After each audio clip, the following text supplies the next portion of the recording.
Joe and Juliana were board fellows, right? And this is the time where we get to just be very real about what the experience is like, as in an environment where resources are constrained and you're solving hard problems. There can be some serious challenges, and I guess that one thing that I would just like to start with is just for you to just introduce yourselves, and then talk about the organization that you were a board fellow for, and then maybe say a little bit about what was most rewarding, what was most challenging, and what was most surprising. I'm going to let you go first. It's a lot of questions at once. I'm Juliana. I am a second-year student in the Haas MBA program. The Berkeley Board Fellow project that I worked on was for Superstars Literacy. It's a nonprofit in Oakland that focuses on literacy intervention for students in like K through second grade at about 6 elementary schools. And what they did was they'd hire AmeriCorps fellows that would go into the classroom to do intervention work during the day and then work as after school kind of like teachers.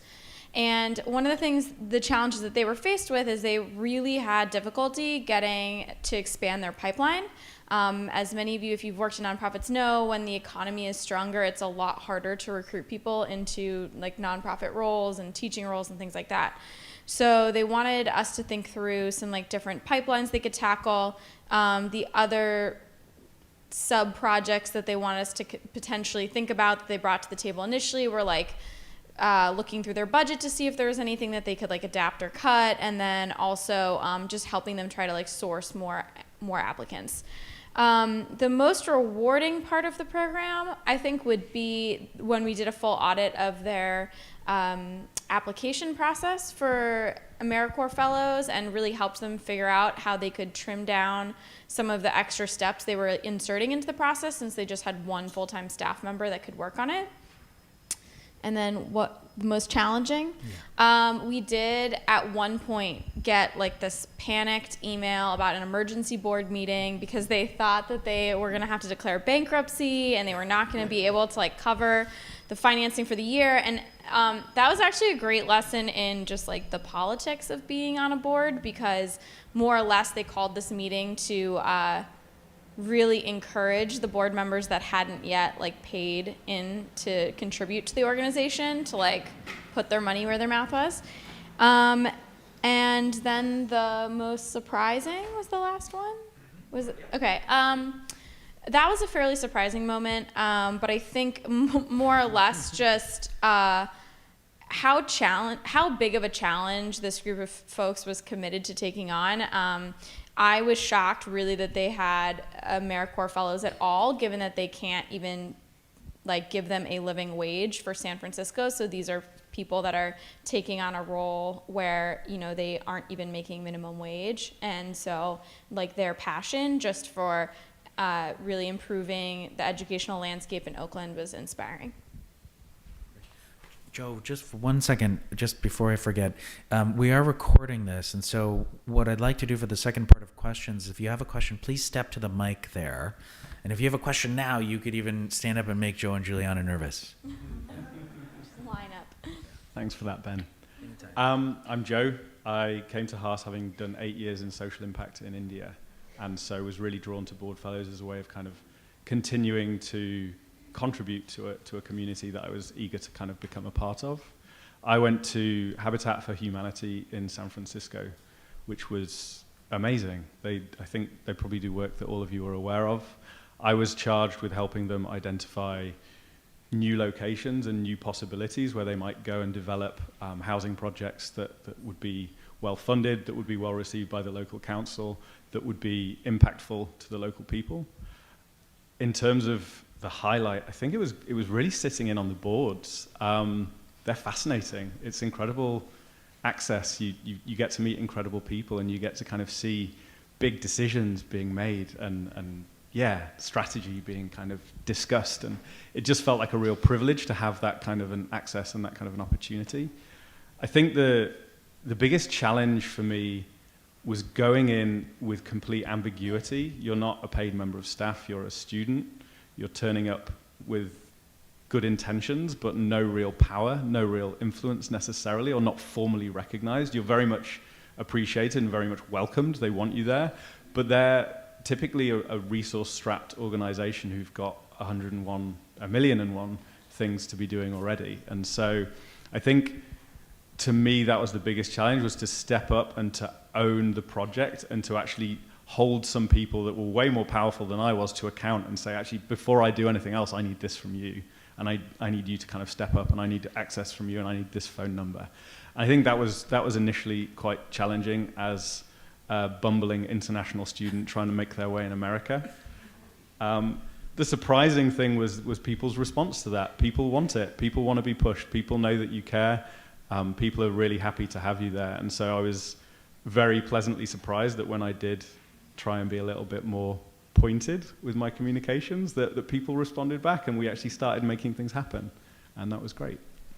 Very cool. Why don't we dive in with a question, since you're right there? That's very formal. Hello. Hi, I'm an MPP student, so not very familiar with the concept of giving free labor to do kind of social impact projects. So specifically wondering what makes the work that you all did, and this is actually probably a question for you all specifically, what makes that work specific to board work versus, and serving on a board versus just doing general kind of projects for organizations? Let me answer at the high level, center level, and then I'll turn it over to two of you. So it's an abstract line to draw clearly, because at organizations there is always interchange between board and staff. And so one of the really key things is actually being in the boardroom and getting to interact with board members and understanding how they respond to the sorts of questions that you ask. But there's certainly some overlap here. I agree with Ben. I think to me it felt like there were two kind of tracks that this ran on, and one was being given that access and going in and seeing how the board operates, and the second was the project. We did work with a couple of the people who were on the board in our project, so they did kind of bleed into one another, but it did feel like, to me, two separate tracks of what I was trying to achieve with that organization. One felt like it was very driven by me, and in the board, as a non-voting member, I felt a lot more just kind of somewhat passive and lucky to be there, and on a number of occasions, really, really fascinated by what was going on. Okay, so Mark would like to weigh in. So having interacted now with these nonprofits through the process of their application, they're incredibly excited to have you. Like, they view you as a huge resource that takes them out of their day-to-day and can see, kind of bring that outside wisdom and outside talent to bear on their problems. So they're hugely excited to have you guys come and participate. There's huge motivation on their part. And I think also from a very good and true place, authentic place, that it comes that they want to give back to the community, and they see Berkeley and you as part of their community. So they want to give back to the community just as well. So that's part of their motivation. Yeah. Just a follow-up question. Is there a specific line that's drawn in terms of what was expressed from you is that you do kind of the board work and that you sit on it and get to participate in some ways, and then you do a project for them. There is a specific line between work that is board work and work that is organizational work just generally, and I'm curious if that line is drawn in these spaces.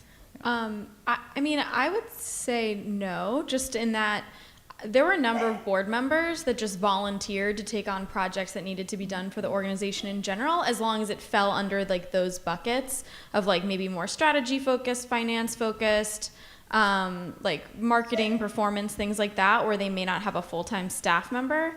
So often we were asked to give updates about what we were working on when we were at the board meeting, in the same way that like the board member who was responsible for like tracking donations would report back to the board, and like the board member that was responsible for like general communications to the donor list would report out what they were working on. So it was just like its own work stream, but still in the same way that other members of the board had work streams as well. And I would say that it depends on the organization, Yeah. because there sometimes is as Juliana described, no line between board work and staff work because the board is required to roll up their sleeves and do the work that staff would do at a larger organization. And at a board like Habitat, which is more formal and a bigger organization, it's very different. So it will vary from board fellowship to board fellowship. Okay. Oh, this is high. For our second year students, I'm wondering if you can tell us about your expectations walking into the experience and how that differed or corresponded to your actual experience. At this point in my Haas journey, I had no expectations. I had no idea what was going on. I was signing up for everything. I think I was in this room every day for about a week. I didn't pay for any lunches, but I was completely overwhelmed. And that's what I came in with. I came in with kind of an interest and not too many hard and fast expectations. To me, the two things were as simple as, one, access to seeing something I'd never seen before and understanding how a board in America worked. I'd seen it elsewhere in the world, and I wanted to see it here, and this absolutely checked that.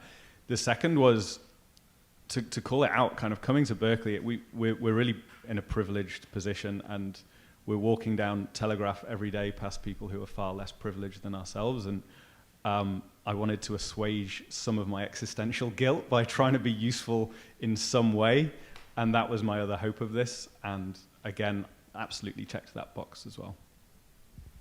I didn't really give like my background bio, but I was a teacher for 4 years, and then after that I was on the alumni board of TFA in San Diego when I moved there, and I was served on that board as a way to kind of like connect and understand that community when I moved there, but knew that I wasn't going to be working in the nonprofit sector. And so I kind of had the same idea when I moved here. Like, I've never lived in Berkeley before. I want to know what the Berkeley, Oakland area is like, what challenges they face in like the education sector. And so this was certainly like really informative of that. We got to visit schools, talk with people that were teaching students there, learn a lot about like the teacher strike and things like that. So I found it really informative in that sense. And then also to see how board leadership works in the nonprofit sector. I mean, I think that it's something that I aspire to do in the future. I think to one of the questions about continuing to serve on boards, the challenge there really is like people are paying for the privilege of being on these boards in most circumstances, and it's not something I think I'll be able to afford in the near future. So it was like a great opportunity to do that and think about, you know, in a few years, like where do I see myself like wanting to put money and service hours towards. And just to put a finer point on Juliana's comment about paying to be on a board, what she's referring to, if you're unfamiliar with it, is the fact that for most nonprofit organizations, it's expected that board members make a donation. And one of the ways to view this is through time, treasure, and connection. So there are definitely boards that will be happy to have you plumb your business school classmates to have them make donations. Just FYI. I know there were a couple of other questions. I was wondering kind of what lessons learned there were and what your exchange with other Berkeley Board Fellows is, because I feel like it seems like a constellation of great things happening, but are we all getting better through the experience? What are your thoughts on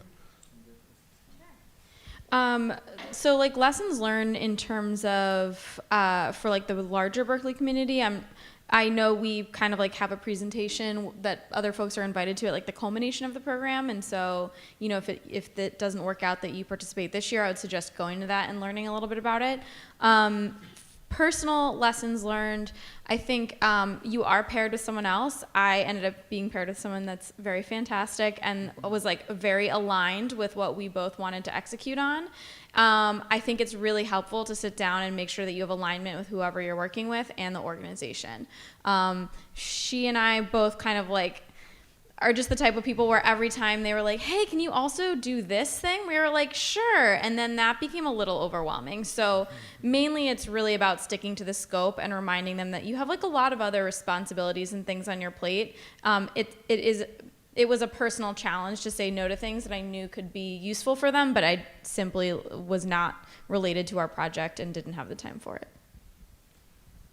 Yeah, I think that's great. You've taken all the stuff I was going to say. I will say it in a different way. For me, it was accountability, in that you get this thing and you start to feel good about it. Maybe you put it on LinkedIn and like 5 people like it, and that's great. And then other stuff starts happening as well, and it's easy to let it drift. And then Yosemite happens, and then Christmas happens, and then all this other stuff happens. And so for me, I would highly, highly encourage people to get going early and to front load it. We ended up with a lot of work to do in the last few months when I was also trying to find a job.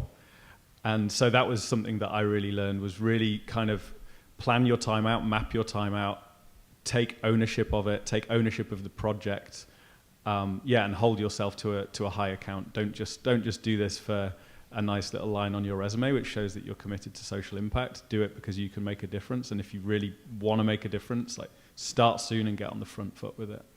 I'm sure we'll have some question about how much time we spent on this. I just sense that. For my partner and I, we met for an hour each week and then would assign action items to complete by the time that we met again the following week. Every other week we met for an hour and a half, where half an hour would be checking in with our mentor at the organization. And then we also attended monthly board meetings. They alternated between, they weren't quite monthly. There were some over holiday months we didn't end up doing it, but they alternated between virtual meetings and meetings in San Francisco, near the Ferry Building, so right off Embarcadero. I will say, I sign up for lots of things. This was not my only time commitment. My partner is Molly, who's president of MBAA. She had lots of time commitments, and we still put together the project that our client asked for, and they were happy with the results. So I wouldn't want to discourage anyone from thinking that this is an insurmountable time commitment, but you do need to be really dedicated to it, just for the nature of what the commitment is. I was going to ask you who your partner was, and that makes so much sense. Yeah. My partner and I did the same thing, but then cancelled the meeting and thought we'll do more next week, and then cancelled that one. And then before we knew it, it was nearly Christmas, and did 20 hours really, really intensely to kind of catch up. So do it like Juliana and Molly. Two very distinctive work styles on display. Right. Why don't I ask people who have questions, can I ask you to line up, as weirdly formal as it is, just because the people who are sitting in the front are always going to get there first. It just won't be fair. Hi. I was wondering if you guys could touch on what the benefits / challenges are between serving in a very small local nonprofit versus, in a division for obviously pretty well-known national nonprofit. And just curious. To speak of mine, one was they throw great fundraisers. So the first thing I did was turn up at a fundraiser, and they thought I was there to spend money. And the auctioneer targeted me for an hour. And I managed to hold on to my wallet. I'm from Yorkshire in England, so we don't part with money very easily. Further to that, I think one of the challenges that we faced was they were kind of used to volunteers coming in, and we'd been asked, we were brought in by the executive director and given to someone else who was new in the company. And so because of that, it felt like we didn't necessarily have the commitment that I think some people felt in smaller organizations where you were really kind of brought into a family. I would temper that with, we also had really amazing people there, and the board was made up of incredible people doing incredible things in the Bay Area that were great for my, one, learning from, and two, network. So I think both have their relative strengths and weaknesses. I guess we'll find out from Juliana now. So ours was a smaller local nonprofit, but one of the big challenges that they were weighing is, as I mentioned, they use AmeriCorps members as their educators, and they had a lot of constraints placed on it by the rules of the AmeriCorps program. And so one of the things that they were grappling with was whether or not to break out of that, and could they actually have a pipeline outside of that program, and would they be able to fund it?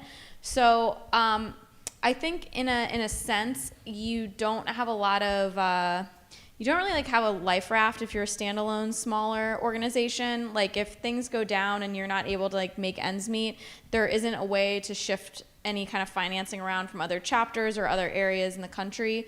So that did present some unique challenges in terms of their limited options.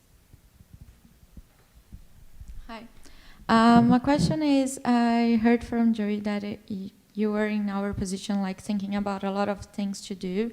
So how did you end up deciding which things to do in the end, and what was like the decision process for that? Because we have a lot of options of stuff to do extra class, and I think it's going to be useful information. So this is pretty much what I've told every first year I've talked to about this, and this is the way that I approached it. Think about what kind of skills you want to build, not just from a career perspective, but the things that you want to get involved with at Berkeley. For me, that meant engaging in like practical hands-on projects that I could use to talk about in interviews or networking events and things like that. So that was something that I felt like was going to get out of it. Aside from getting to like partner with this amazing nonprofit, everything I've chosen to do on campus is because it's creating like a tangible experience of like leadership or a project that I'm executing on. Not to like denigrate any of the other cool things that you can get involved in, but I wasn't looking to build skills in like hosting events or like cocktail hours or bar of the week or anything like that. It just wasn't what I felt like I needed to develop. So I think I would say reflecting on that, like what are you trying to get out of the experiences you have outside of your coursework? As a more meta thing, I would encourage you all to look upon second years not as people that got it right, but people that held on long enough to survive. You know, I made a lot of wrong choices. This was a right one. I think I would encourage you to, for me, look at what motivates you. So I've always been motivated by an impact on my surroundings and my environment. That's been a way I've always kind of judged my value in the community that I'm in, and I felt like this was a way that I could both kind of learn and give back at the same time. The other things that I was very drawn to were GSI roles, HSA roles, and kind of, very kind of community-focused roles. I was exactly the same in that I felt like I ticked a few other boxes earlier on in my career, but that didn't stop me applying for some ridiculous things, which I'm really glad I got rejected from. So we didn't necessarily get it right, we just got lucky. And yeah, we don't have all the answers, we just managed to hold on all the way through first year. I'll add a couple of thoughts in response to that question too. I would say this can be a particularly powerful platform to observe people practicing types of leadership, doing it well and doing it poorly, and especially values-based leadership and adaptive leadership. And so one of the great learnings in this experience is being in a place where people are really in a challenging spot sometimes, practicing these different things that you learn about here, and seeing it outside of an academic setting or a case, bumping up against the real world, specifically in the nonprofit sector, and that's very valuable. I'd also say, just at a more practical level, sort of be real about your level of commitment. Once you say yes, we expect you to do this. It's not like there are real people's lives that change as a result of people flaking on this after they've agreed to serve as a board fellow for an organization. So one of the things to check is like, am I ready to actually do this? Other questions from the audience? Thought I saw somebody else. You had a question back there. Did it get answered? Yeah, it was about the large organization versus small one. Okay. Yeah. So part of what you've been speaking about is either taking your existing skills and utilizing them, or trying to develop new skills that you haven't necessarily used in your prior work. And given the fact that it's for your benefit, but also for the benefit of the board, like what's the right balance to strike between going to things that you don't have very much experience in, but you're like, I want to learn, versus, oh, I can actually contribute something from my prior experience? I guess trust the selection process. We obviously express interest in where we'd like to go, and I think that's held, that's taken account for, but there's also some very smart people placing you in the right place. And that might not be where you thought you'd go, but it will be somewhere that you can add value. And I really believe, like, having spoken to everybody that's done board fellows, is wherever you go, if you want, whatever you want to get out of it, you will. As long as you're focused, as long as you're intentional, as long as you give it what it needs, then you'll get a hell of a lot out of it. And in doing so, I think the more that you put in, the more that they'll get out of it as well. So I think just, it's wanky, but trust the process. Yeah, I would agree with that. I think also you have some control over the scope, and it's up to you to be honest with yourself, like what you're comfortable and not comfortable with doing. When we were asked, like, hey, can you like go through our budget and review all of this? And it was like myself and another former teacher, we were like, this isn't in our wheelhouse. Like, I'm going to be honest, it's like this is probably something that we shouldn't do. And so we focused on things where we did have some like existing skill. I think when I say more like developing other skills, I had never worked on like a consulting project before. It's very different to work on something where you are not then going to implement it, but you have to trust the people that you're partnering with, that you're putting something in place and it's organized enough that they can then run with it once you leave. And so that was a different, just like a different muscle to exercise, I guess, in this setting. I would just say, we are very mindful of never putting our board fellows in a position where they're not well poised to succeed. So, regarding just the initial conversations around scope, even the types of projects that we put to nonprofits that should participate, they're aligned to skills that students often have or learn here. And when issues of scope changes come up, we discuss them with the board fellows to make sure you're never expected to deliver on something that's unrealistic to expect you to deliver on. Are you going to get the final question? Okay, this hopefully will be quick. But you mentioned the mentors, and I was curious how that process works in terms of the mentor program for the board fellows. Sure. I don't know what the situation was like for you, but I think typically you're supposed to work more closely with the leader of the board. I'm not sure. We worked very closely with both the head of the organization and the leader of the board. The head of the organization we checked in with more regularly. I think it's usually the leader of the board. It's just kind of like how it worked. The project that we were working on was more aligned to things that she was doing. They met with us after the kickoff to just sit down and go through the scope. We had our final meeting with just the two of them to like present our findings. But they also tried to source other unique opportunities for us, which was really great. Our lead of our board actually is usually invited into the Power and Politics class to speak, and so she invited us to come for the session that she spoke at, and then also sometimes would source connections. The other board fellow I was working with was still actively looking for internship roles, and she was like sourcing contacts for her and things like that. So I would just say they're a really positive partner to have, both for the work and then just as a business contact. Yeah, I think my mentor was someone who was also on the board, and someone who was a little closer to our age, and someone who'd worked there for a while and just felt kind of like a confidant, like someone you could go to with those initial questions of like, if I'm not hearing back from this person, what do I do? Someone that you could kind of be a little bit more vulnerable with than you might want to be directly with the organization. And just in doing so helped facilitate that initial conversations and getting over the ambiguity of it and start pushing through. I just found him to be a very easy, relatable person that gave me kind of the belief and the strength to then start challenging the board, and his insights were very, very useful in then my own understanding of the dynamic of the board as well. He was someone who was really interesting to step out of a 3-hour board meeting and say, like, how about that? Like, who's that person? Like, what are they working on? And so he just really provided a lot of context and support, I think. So I want to thank you all for coming, and I want to thank Joe and Juliana very much for sharing their insight with us. Please do apply and reach out if you have questions in the meantime. And you often get wine related to board fellows.